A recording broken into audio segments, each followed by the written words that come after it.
Karjong hirtane tum apa hem tun nok song to anta pi mi tu tha ne long ri la pen ham phang ta pi mi tha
Che o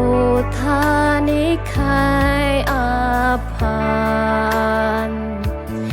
ing prim ben chi pum ari ar tho ben apan ning kang sam pa vi hem tu apan pi mi tha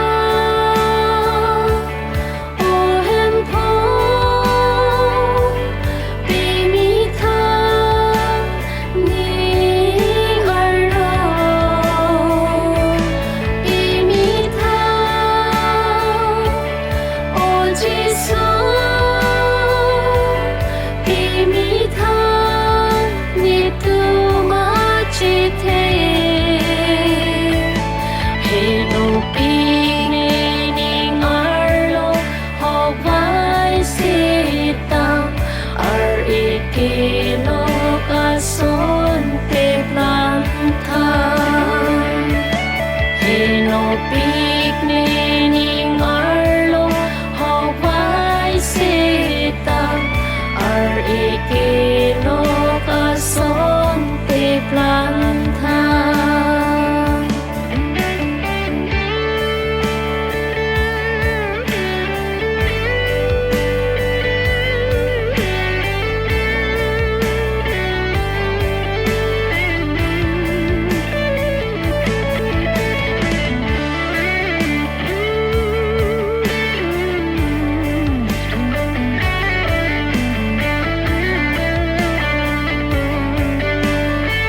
ikilo ason teplanta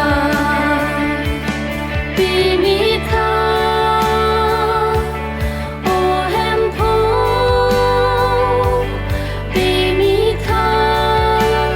ning arlo Pimita o Jesus